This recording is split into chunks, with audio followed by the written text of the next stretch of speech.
بسم اللہ الرحمن الرحیم۔ اپنا درد اپنے رب سے بانٹ لیا کرو، پھر درد جانے، دوا جانے اور خدا جانے۔ جب اللہ راضی ہونے لگتا ہے تو بندے کو اپنے عیبوں کا پتہ چلنا شروع ہو جاتا ہے، اور یہی اس کی رحمت کی پہلی نشانی ہے۔ دشمنوں سے زیادہ وہ دوست خطرناک ہوتے ہیں جو منافق بن کر آپ کے جذبات سے کھیلتے ہیں۔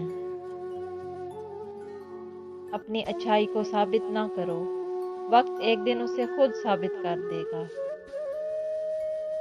غربت کوئی تانا نہیں ہے، نہ عیب ہے، یہ تو بس ایک امتحان ہے، اور اس میں ثابت قدم رہنے والوں کے لیے انعام ہے جو خدا نے رکھا ہے۔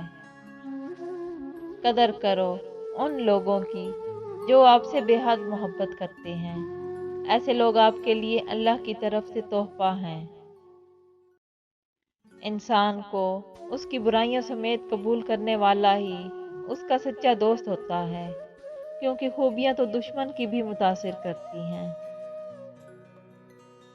وہ انسان کبھی بھی آپ کی قدر نہیں کرے گا جس کے لیے آپ ہمیشہ جھکتے رہو گے۔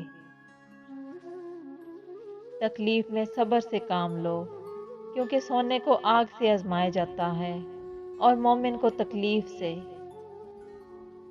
دنیا سے ایسا تعلق رکھو جیسا کہ تم آگ سے رکھتے ہو، آگ سے اپنے آپ کو بچاتے بھی ہو اور فائدہ بھی حاصل کرتے ہو۔ گرتے ہوئے آنسو اور ٹوٹے ہوئے دل کی قدر تو بس اللہ ہی جانتا ہے۔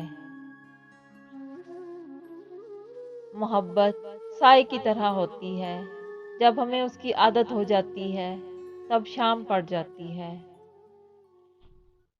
اگر کامیابی چاہتے ہو تو موقع دینے والے کو کبھی دھوکا، اور دھوکا دینے والے کو کبھی موقع نہ دو۔ زندگی میں کسی بھی انسان کو اتنا قریب مت کرو کہ وہ آپ کو معمولی سمجھنے لگے۔ ان بد دعاؤں سے ڈرو جو بول کر نہیں دی جاتی۔